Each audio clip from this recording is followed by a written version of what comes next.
Eleanor Thompson had always regarded her acreage as her personal haven. Situated miles away from the city's clamor, the sprawling 20-acre estate had served as her sanctuary from the tumult of everyday life. 15 years prior, she had invested her entire savings into this picturesque expanse of gentle hills and lush forests.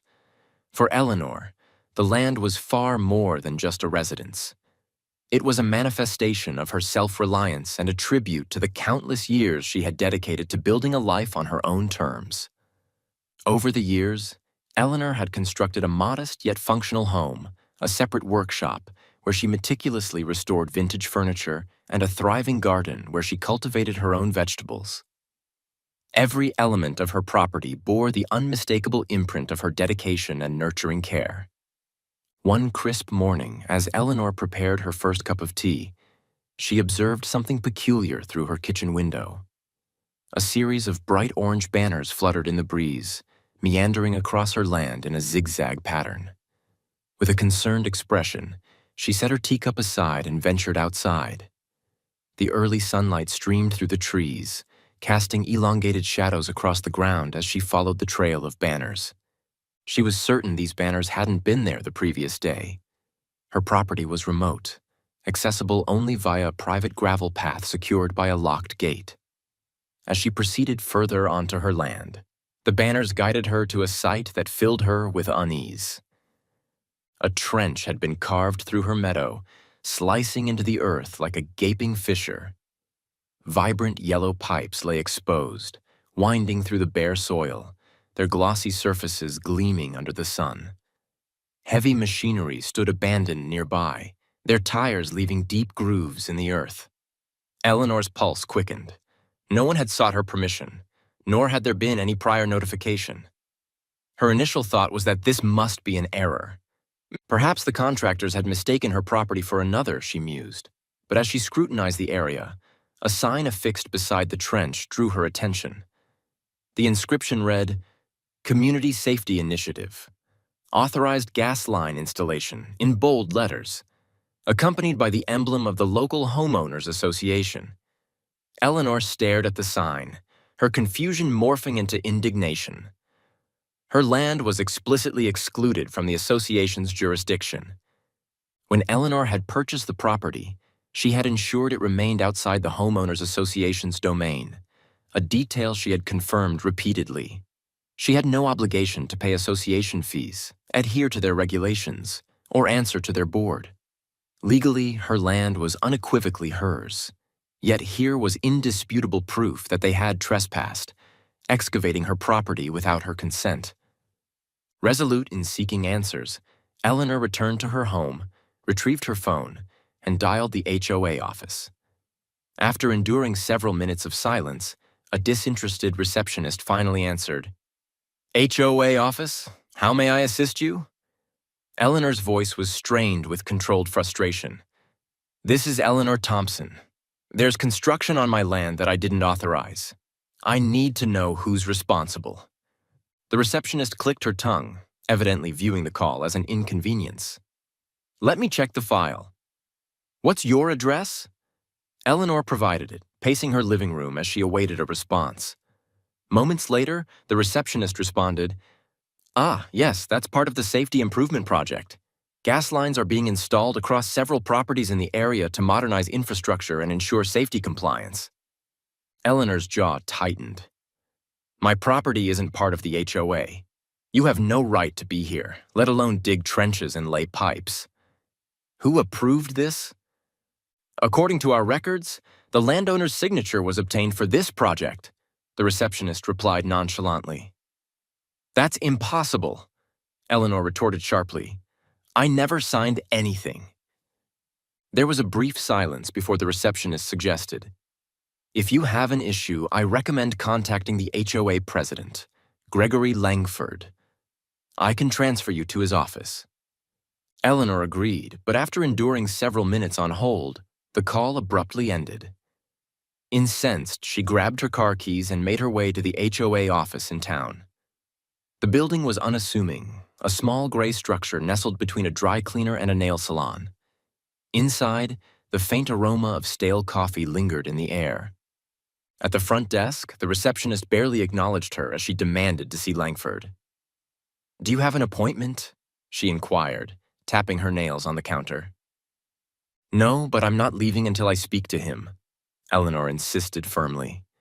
With a resigned sigh, the receptionist made a phone call to someone in the back. A few minutes later, a tall man in a well-fitted suit entered the office. His demeanor exuded a polished politeness. "Miss Thompson, I'm Gregory Langford. How can I assist you?" Eleanor didn't mince words. "I need to know why you're excavating my property without my permission." Langford's smile remained unwavering. The gas line project. It's part of our initiative to enhance safety and reliability within the community. Rest assured, it's for everyone's benefit." "My property isn't part of the HOA," Eleanor stated firmly. "You have no authority here." Langford tilted his head thoughtfully. "According to our updated records, it is. The jurisdiction was expanded 2 years ago to include adjacent properties for projects like this. We have your signature on file." Eleanor's anger surged. "You forged it." Langford's smile stiffened. "Those are serious allegations, Miss Thompson. If you wish to dispute this, I suggest taking it up through the proper channels. However, the project will proceed as planned." Eleanor clenched her fists. "You're trespassing, and I'll involve the authorities." Langford's expression turned icy. "You're welcome to try, but I advise caution before obstructing the project. It's for the community's safety, after all." Feeling the weight of his threat, Eleanor left the office, her mind ablaze with questions and fury. Determined to confront the HOA, she returned home, her resolve hardening. As she drove back, her grip on the steering wheel tightened with each mile. How could the HOA assert jurisdiction over her land when it had been clearly excluded? And who had forged her signature? The audacity of their actions infuriated her. Upon reaching her driveway, Eleanor's anger transformed into steely determination. She wasn't about to let this injustice go unanswered. Parking her vehicle in front of her house, she grabbed a flashlight and made her way back to the site of the trench. The sun was beginning to set, casting long shadows across the field. The machinery and pipes remained untouched since earlier, but the scene felt increasingly ominous in the dimming light. Eleanor walked along the length of the trench, inspecting the exposed pipes and the scattered piles of earth. It was then she noticed an envelope, partially buried near one of the orange banners. She knelt and retrieved the envelope, brushing off the dirt. It bore the HOA's logo and was addressed to the property owner. Inside, Eleanor found a copy of the purported signed authorization for the project. The signature was crude and uneven, a blatant forgery to anyone familiar with her handwriting. Additionally, the document was a generic notice outlining the supposed benefits of the gas line installation: enhanced property values, improved safety, and compliance with modern standards. Eleanor clenched her jaw as she read the notice. It was all corporate jargon, intended to make homeowners feel compelled to comply. But Eleanor knew better. This was not about safety or modernization. It was about control. She tucked the envelope into her pocket and returned home, spreading the contents on her dining table. She photographed the forged document and the notice, then retrieved the original deed to her property. The deed was unequivocal. Her land was explicitly excluded from the HOA's jurisdiction, a primary reason she had purchased the property. The idea of being beholden to a homeowners association had never appealed to her, and she had paid a premium to secure her independence. Yet here they were, arrogantly claiming ownership over something that rightfully belonged to her. That night, sleep eluded Eleanor. She sat in her living room with the lights off, gazing out the window toward the field where the trench marred her land. She felt vulnerable, as if an intruder could invade at any moment to further desecrate her property. This was not merely about installing a gas line. It was a power play, a tactic to intimidate her into submission. By morning, Eleanor had formulated a plan. She contacted her attorney, Margaret Collins, a seasoned and pragmatic lawyer she had worked with years ago during a property dispute. After explaining the situation and emailing her the photos of the forged documents, Eleanor awaited Margaret's response. An hour later, Margaret called back with a grave tone. Eleanor, this is serious. The forged signature alone is grounds for legal action, and their claim of jurisdiction over your property exacerbates the issue. We need to act swiftly before they can inflict more damage, Margaret advised. I'll file a cease and desist order against the HOA to halt construction immediately, but be prepared, it may escalate. Organizations like this don't easily back down, especially once they've invested time and resources into a project. Eleanor nodded, despite Margaret not being able to see her. Do whatever it takes. I won't let them overpower me. After ending the call, Eleanor felt a flicker of relief. At least she had professional support. However, as hours passed, her unease grew. The cease and desist order wouldn't be filed until the next day, and she had no assurance the construction crew wouldn't return in the meantime. That evening, she decided to take matters into her own hands. She drove into town and purchased several heavy-duty padlocks and chains. Returning home, Eleanor secured the gate at her property's entrance, tightly wrapping the chain around the metal bars and double-locking it. If anyone attempted to access her land, they would first have to breach the gate. Yet, despite the added security, Eleanor couldn't dispel the feeling that the HOA would remain undeterred. Her suspicions were confirmed the following morning when she heard the rumble of engines approaching. Peering out the window, she saw a convoy of trucks parked just outside her gate.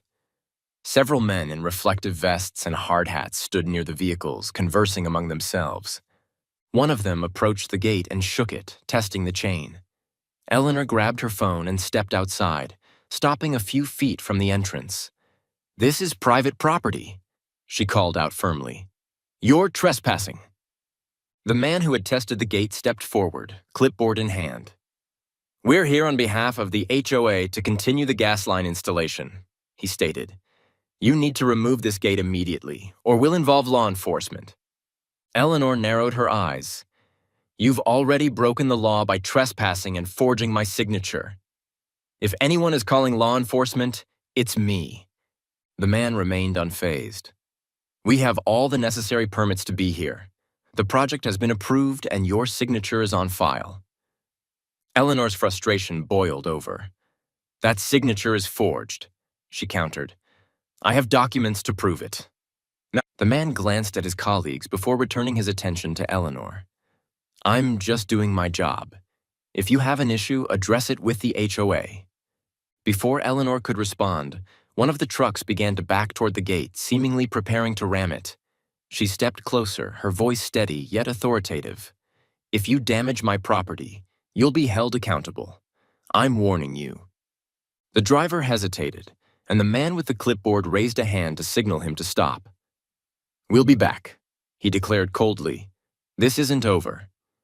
Eleanor watched as the trucks turned and drove away, leaving behind clouds of dust. Her hands trembled with adrenaline as she called Margaret again. "They just showed up at my gate. They were ready to force their way in." Margaret sighed on the other end. "That's exactly the kind of intimidation tactic I anticipated. I'll expedite the cease and desist order and file a report about this incident. But be cautious. They aren't playing by the rules." Margaret's words echoed in Eleanor's mind long after the call ended. That night, Eleanor sat in her workshop, surrounded by the tools and furniture that had always provided her solace. Yet even here, she felt the weight of the ongoing conflict. This wasn't merely a dispute over her property. It was a battle to protect the life she had meticulously built. Eleanor knew the worst was yet to come.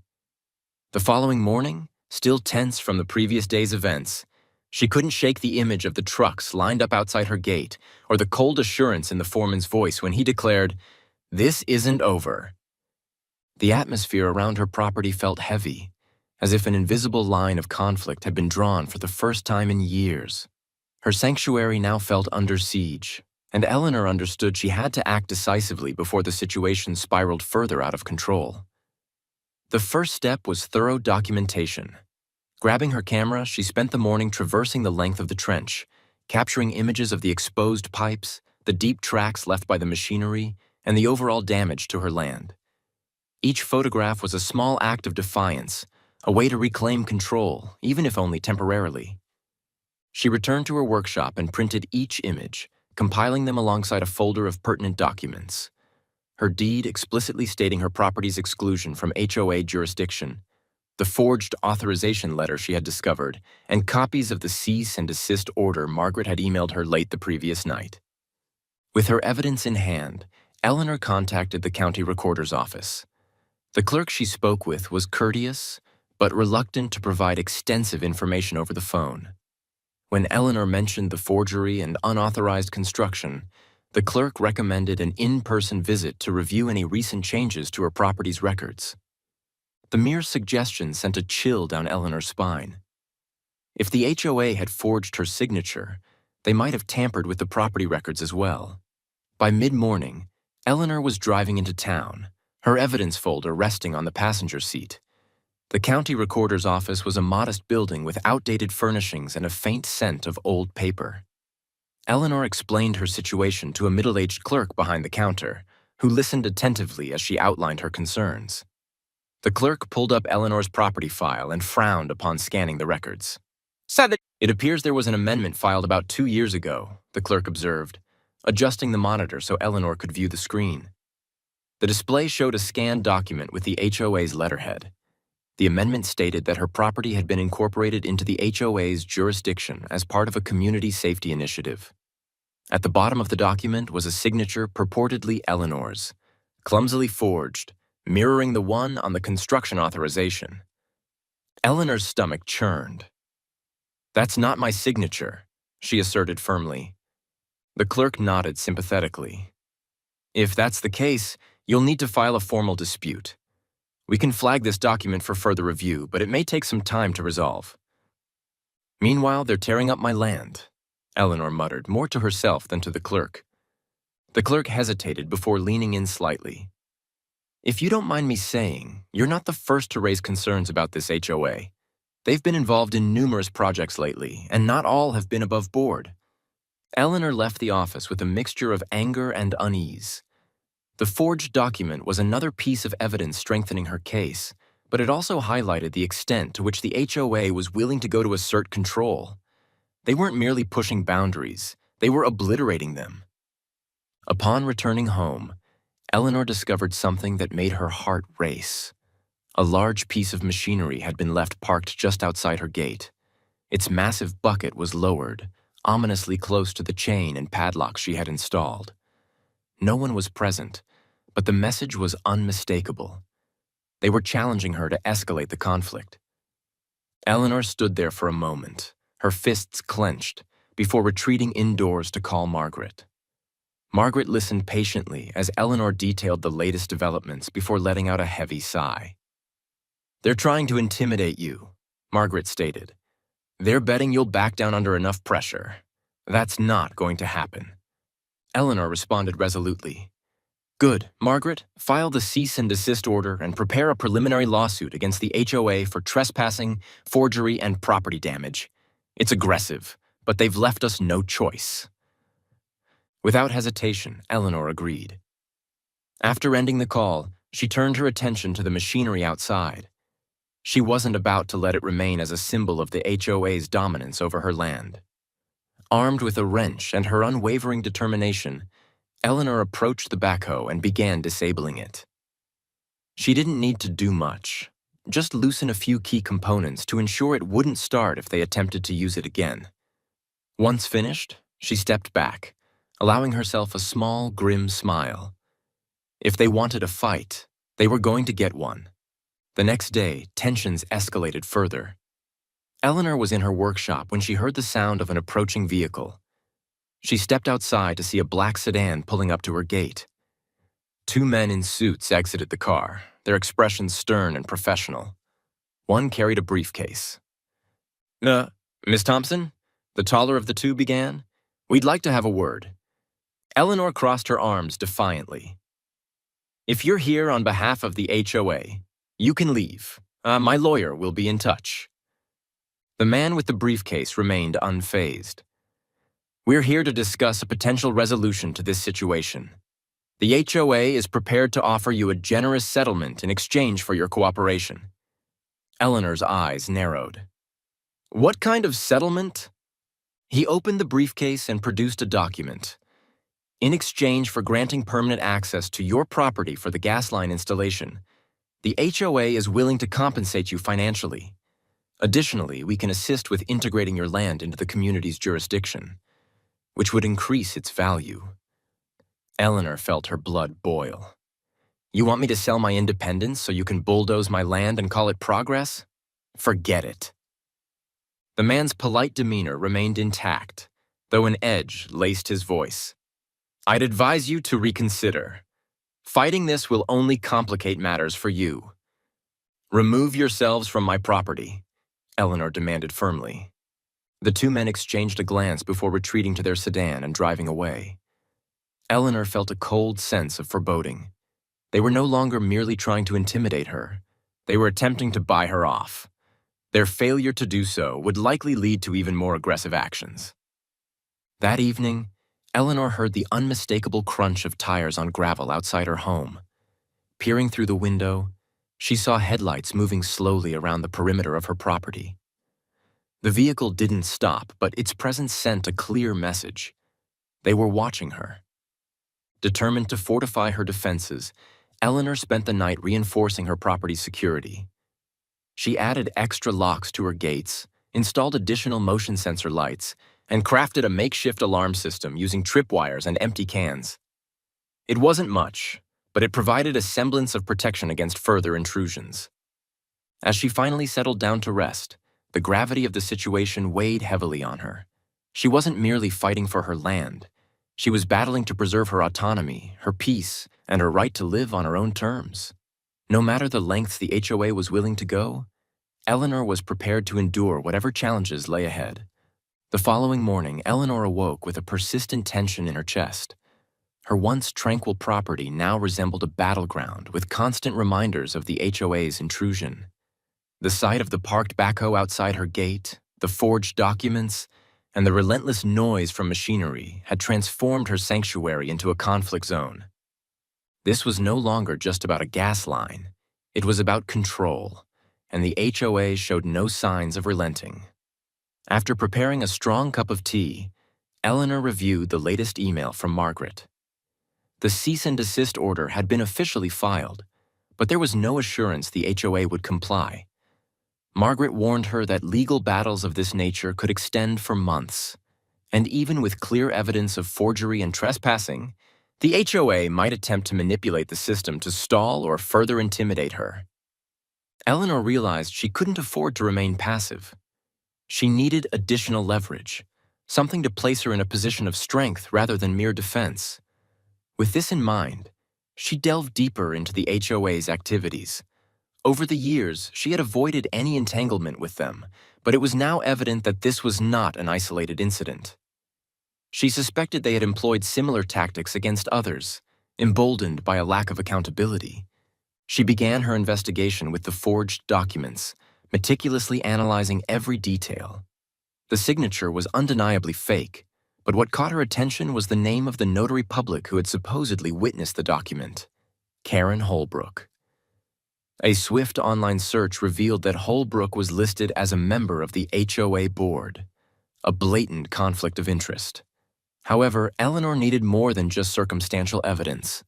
Next, she visited the county building to request copies of recent permits filed by the HOA. Recognizing her from her earlier visit, the clerk handed her a stack of documents with a sympathetic glance. "Good luck," she whispered quietly. "You're not the first person to push back against them, but most don't get very far." Eleanor spent the afternoon poring over the permits, noticing a disturbing pattern. Several properties adjacent to her own had been flagged for infrastructure improvements over the past 2 years, all under the guise of safety projects. In nearly every case, the property owners had either sold their land or had been absorbed into the HOA's jurisdiction shortly afterward. The permits were vague, the work often incomplete, and the final reports filed by the HOA were riddled with inconsistencies. The deeper Eleanor delved, the clearer it became that the gas line project was not merely about utility access. It was part of a broader scheme to force non-HOA properties into compliance, and, in some cases, seize valuable land through intimidation, legal loopholes, or outright forgery. Her property was simply the latest target in this expanding strategy. That evening, Eleanor sat in her workshop surrounded by the evidence she had amassed. Her hands shook with frustration as she pieced together the puzzle. The HOA wasn't just overstepping its authority. It was operating like a predatory corporation, preying on individuals unable to defend themselves. Despite the overwhelming injustice, a flicker of doubt lingered in her mind. What if she couldn't stop them? What if they had already manipulated the system so thoroughly that no amount of evidence could halt their progress? Her thoughts were interrupted by the sound of tires on gravel. Peering out her window, Eleanor saw a utility truck parked near the trench on her property. Two men in reflective vests climbed out and began inspecting the pipes. Her blood boiled. They were disregarding the cease and desist order entirely. Eleanor grabbed her phone and called Margaret, explaining the situation. "They're working on my property again," she reported, striving to maintain composure. "I'll file a motion for contempt of court," Margaret responded sharply. "They're blatantly violating the order, which will strengthen our case. Just document everything, photos, videos, anything you can." Eleanor hung up and stepped outside, camera in hand. She approached the workers, who barely acknowledged her presence. "You're trespassing," she declared loudly. "I have a cease and desist order, and you're violating it." One of the men glanced at her but continued his work. "We're just following orders," he replied dismissively. "Whose orders?" Eleanor demanded. "Talk to the HOA," the man responded before turning back to the pipe.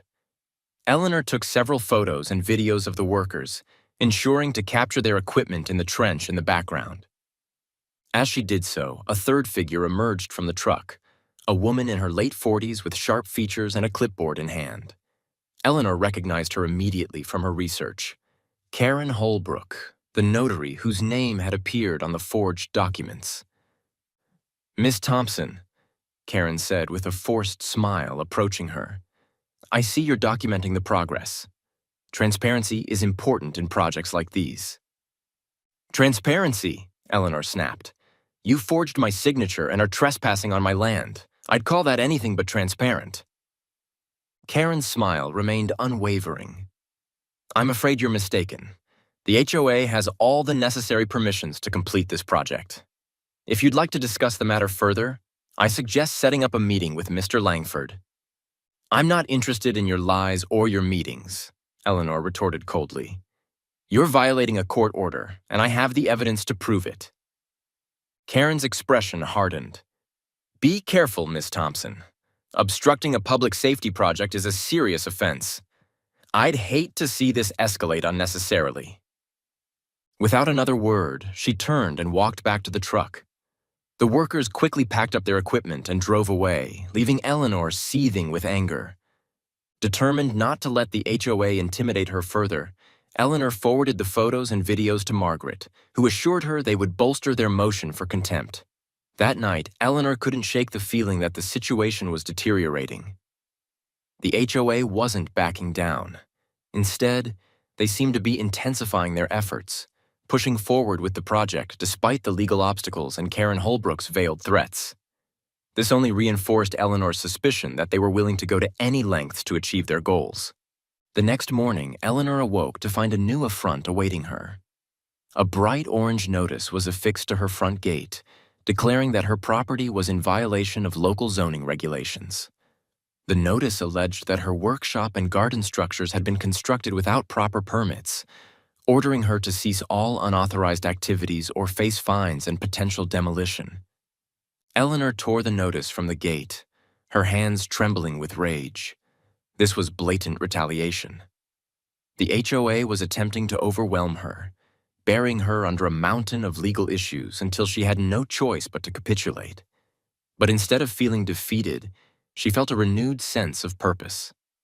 She spent the rest of the day gathering every document related to her property, zoning approvals, workshop construction permits, and more.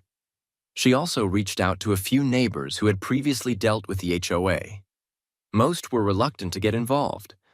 But one elderly gentleman, Frank Henderson, agreed to meet with her. Over a cup of coffee, Frank recounted his own ordeal with the HOA, explaining how they had coerced him into selling a portion of his land years ago. "They act like they're untouchable," Frank said bitterly. "And for the most part, they are. But if you've got the will to fight them, they're not as invincible as they seem." Frank's words resonated with Eleanor as she returned home that evening. The HOA might possess resources and influence, but they had severely underestimated her resolve. She wasn't merely going to fight back. She was determined to expose their corruption for all to see, even if it meant risking everything. The ensuing days tested every ounce of Eleanor's determination. The bright orange zoning violation notice was just the beginning. By midweek, another letter arrived in the mail, this one from a law firm representing the HOA.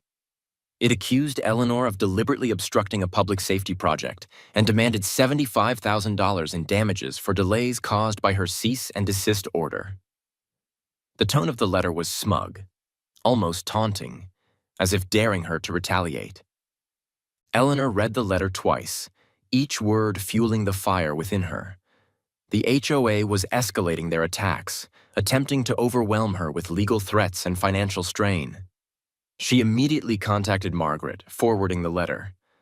Margaret was unsurprised, but equally incensed. "They're trying to make you crack," she explained. "It's a classic pressure tactic. Bury you under legal weight until you can't see a way out." Eleanor responded resolutely. "Well, it's not going to work." Margaret affirmed, "Because we're filing a counterclaim for harassment and fraudulent misrepresentation. I'm also requesting an emergency hearing to address their blatant violations of the cease and desist order." Eleanor felt a flicker of relief at Margaret's confidence, but it was short-lived. That evening, just as the sun began to set, she heard the unmistakable hum of engines outside her home. She walked to her window and saw a fleet of vehicles, trucks and SUVs, parked along the road near her gate. Workers in reflective vests and suits moved around the site, setting up equipment and floodlights as though preparing for a nighttime operation. They weren't stopping. Eleanor grabbed her phone and marched outside, taking pictures as she approached the gate. One of the workers spotted her and waved her off. "Stay back, ma'am," the man called. "This is an active construction zone." "This is private property," Eleanor shot back. "I have a court order that says you're not supposed to be here." The man shrugged. "We're just following instructions." Eleanor's frustration reached its peak. She climbed onto the gate, holding her phone above her head to capture the full scope of their activities. Workers were hauling equipment toward the trench, and one of the trucks had a massive pipe spool strapped to its bed. Despite her anger, something about the pipe seemed unusual. It was larger, heavier, and reinforced with a metal casing. "What are you really doing here?" Eleanor muttered under her breath.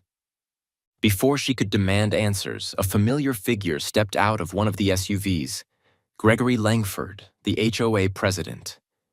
He was dressed more casually this time, in jeans and a button-down shirt, but his smug demeanor remained unchanged.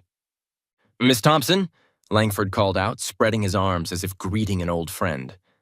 "Good to see you again." "Get off my land," Eleanor snapped. Langford smiled. "This isn't your land anymore, Eleanor. Not entirely.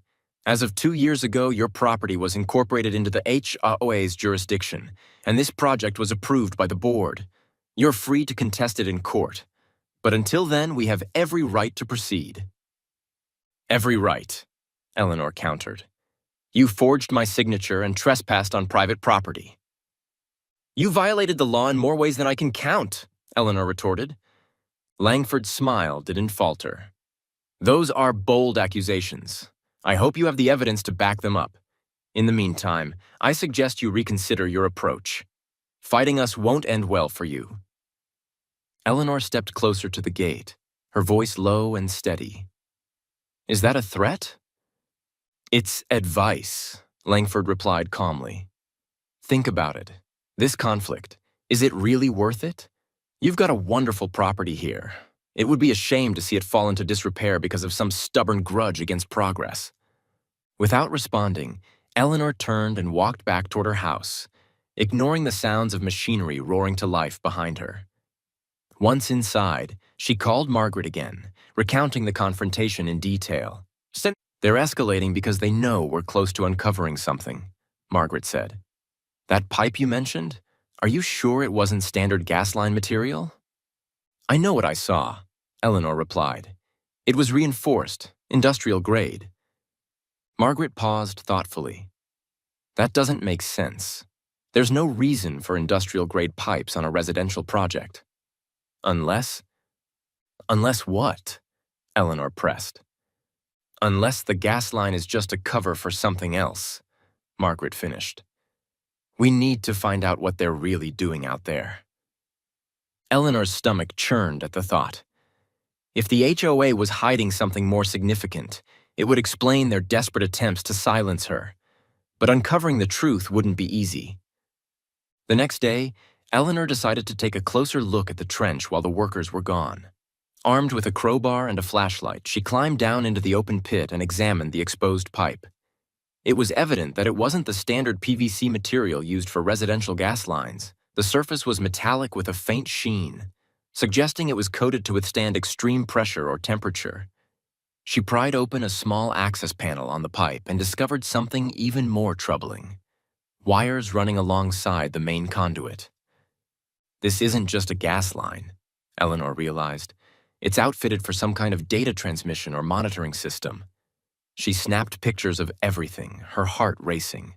Whatever the HOA was doing, it had nothing to do with proving safety. As she climbed out of the trench, Eleanor noticed a figure standing at the edge of the tree line, observing her. The person wore dark clothing and remained still, even as Eleanor stared directly at them. After a tense moment, the figure turned and vanished into the woods. Eleanor felt a chill run down her spine. She wasn't just being intimidated anymore. She was being surveilled. That evening, as she reviewed the photos she'd taken, Margaret called with an update. "I've been digging into the HOA's financials," she reported. "It's not easy, but I found something interesting. They've been receiving substantial payments from a company called Meridian Development. Does that name mean anything to you?" "No, it doesn't," Eleanor responded. "Should it?" Margaret asked. "Meridian specializes in acquiring land for industrial projects, pipelines, data centers, and similar ventures. My guess is that the HOA struck a deal with them to run this so-called gas line through your property, using their jurisdictional authority as a cover." Eleanor's fist clenched. "So they're selling me out for a payout?" "Exactly," Margaret confirmed. "And if Meridian's involved, this is bigger than just you. They've likely targeted other properties in the area as well." Eleanor leaned back in her chair, the weight of the revelation settling over her. The HOA wasn't merely overstepping its bounds. It was part of a larger, more insidious operation. If she didn't stop them, her land wouldn't just be seized. It would be transformed into something unrecognizable. Despite the daunting nature of the fight, Eleanor knew one thing for certain: she wasn't going to back down. That night, Eleanor remained awake, meticulously reviewing the photos, documents, and mounting evidence against the HOA and Meridian Development. Her hands trembled as she connected the dots: the forged signatures, the industrial-grade pipe with hidden wiring, and the payments from Meridian. This was not just about a gas line. It was a coordinated land grab, and her property was merely the latest piece of the puzzle. The HOA didn't care about her rights or the law. They wanted her land, and they were willing to do whatever it took to acquire it. By morning, Margaret had secured an emergency hearing with the court. The violations of the cease and desist order, combined with the new evidence of fraudulent activity, warranted immediate judicial intervention. However, Eleanor understood that even if the court ruled in her favor, the battle was far from over. Langford and Meridian possessed too much at stake, and they wouldn't relent without a fight. Before heading to court, Eleanor made one final trip to the trench. She couldn't shake the feeling that she was missing something crucial. Armed with her camera and a crowbar, she descended into the pit once more, this time following the pipe toward the edge of her property. She discovered a junction box partially buried in the dirt and pried it open. revealing a cluster of wires and a small control module stamped with a Meridian logo. This isn't just a gas line, Eleanor realized. It's part of an infrastructure system, likely intended for data or energy transmission. This isn't about improving the neighborhood. It's about transforming my land into a hub for Meridian's industrial projects. Eleanor took as many pictures as she could before climbing out of the trench and heading to court. The courthouse was bustling with activity when she arrived. Langford was already present, flanked by a team of lawyers and Karen Holbrook, who avoided making eye contact with Eleanor. Margaret greeted her with a firm handshake, her confidence providing a steadying force amid the chaos. The hearing commenced with Margaret presenting the evidence of the forged signatures and the violations of the cease and desist order. She outlined the timeline of events, demonstrating how the HOA had systematically overstepped its bounds and acted in bad faith. The photos of the industrial pipe and the Meridian branded module were the final pieces of evidence, clearly illustrating the true intent behind the so-called safety project. Langford's lawyers attempted to counter, arguing that the HOA was acting within its jurisdiction and that the gas line was essential for the community's safety. However, their defense crumbled under cross-examination. When Margaret questioned Karen Holbrook about her role as a notary, Karen stumbled over her answers, unable to account for the discrepancies in the documents. Finally, Margaret presented the payments from Meridian Development. The courtroom fell silent as she revealed the financial records showing large sums of money transferred to the HOA shortly before the jurisdictional amendment was filed. "This isn't about safety," Margaret declared, her voice sharp and clear. "This is about profit. The HOA has sold out the rights of its members and non-members alike to benefit a private corporation." Langford shifted uncomfortably in his seat, his confident facade beginning to falter. The real turning point came when Eleanor took the stand. Calm and composed, she recounted months of intimidation, trespassing, and blatant disregard for her property rights. She described the trench, the forged documents, and the industrial-grade pipe that had no place on residential land. "I've worked my entire life to build something of my own," Eleanor stated. "This land is mine. It's not for sale, and it's not a pawn in some corporation's game. The HOA and Meridian thought they could bully me into submission, but I'm standing here today because I refuse to let them win." When the hearing concluded, the judge ruled in Eleanor's favor. The cease and desist order was upheld, and all construction on her property was ordered to cease immediately. Additionally, the court mandated an investigation into the HOA's financial dealings with Meridian Development, citing evidence of fraud and misconduct. Langford left the courtroom with a pallid expression, refusing to meet Eleanor's gaze. However, the victory was bittersweet. As Eleanor stood outside the courthouse with Margaret, she couldn't shake the feeling that this was not the end. The ruling had halted the project, but Meridian was a formidable corporation with deep pockets and influential allies. The fight was far from over, and Eleanor knew she needed to remain vigilant. "You did well today," Margaret said, placing a reassuring hand on Eleanor's shoulder. "This is a significant win. You should be proud." Eleanor nodded, though the weight of the ongoing battle still pressed heavily on her. "I'm not done yet," she replied quietly. "Not until they're held accountable for everything they've done. Not just to me, but to everyone they've oppressed along the way." As she drove back to her property, Eleanor felt a renewed sense of purpose. The trench remained, a scar across her land, but it was not permanent. She would rebuild, as she always had, and no matter how long it took, she would ensure that neither Langford nor Meridian ever set foot on her land again. In the weeks following the court's ruling, Eleanor's victory reverberated throughout the community. The investigation into the HOA and Meridian Development was in full swing. Local authorities, emboldened by the court's findings, began scrutinizing the HOA's financial records, uncovering a tangled web of fraudulent transactions, forged documents, and unethical land deals spanning years. For Eleanor, however, the aftermath was far from triumphant. Her land remained scarred by the trench, and the remnants of the industrial pipe served as a constant reminder of how close she had come to losing everything. While the court had ruled in her favor, the damage inflicted on her property and her sense of security was something no judge could repair.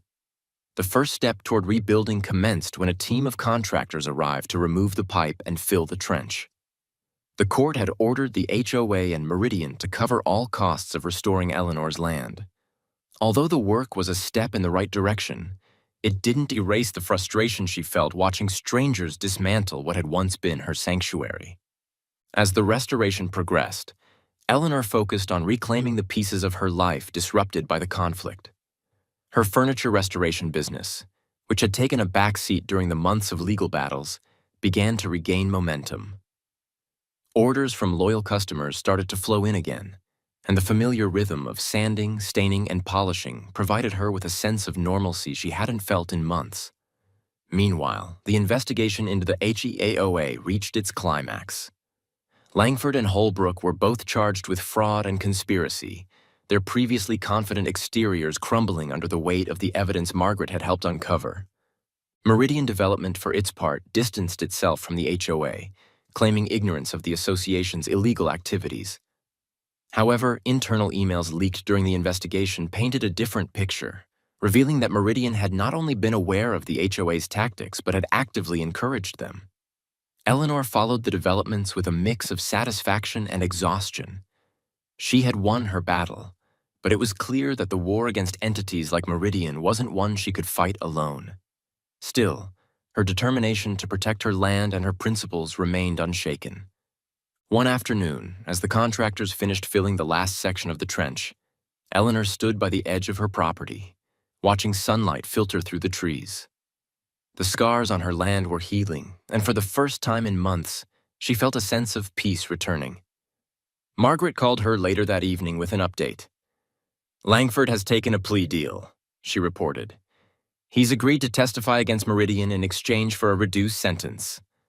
Eleanor exhaled slowly. "So it's not over yet?" "No," Margaret replied. "But you've done more than enough. The legal system will handle the rest." Eleanor nodded, though the weight of the fight still lingered. "Thank you, Margaret, for everything." "You've shown incredible resilience," Margaret said warmly. "Not everyone would have seen this through to the end." After hanging up, Eleanor walked out to her porch and settled into her favorite chair. The land stretched before her, quiet and serene, as if it too was finally able to breathe again. She knew the fight had changed her, testing her patience, strength, and resolve in ways she hadn't anticipated. But it had also reaffirmed her belief that some things are worth fighting for, no matter the cost. In the ensuing weeks, neighbors began reaching out to Eleanor, inspired by her story. Some sought her advice on handling their own HOA conflicts, while others simply wanted to express their gratitude for her stand against a system that had long oppressed them. Eleanor found herself becoming an advocate, sharing her experiences and helping others navigate the tangled web of bureaucracy and corporate greed. One evening, as she locked up her workshop, Eleanor looked out across her property and felt a deep sense of pride she hadn't experienced in a long time. Her land was not just a place to live, it was a symbol of everything she had fought to protect. Though the scars of the battle remained, they stood as a testament to her resilience, a reminder that even in the face of overwhelming odds, she had refused to give up. As the sun set over the rolling hills, casting a warm glow across her restored land, Eleanor smiled for the first time in months. Her sanctuary was hers once more, and no one would ever take it from her.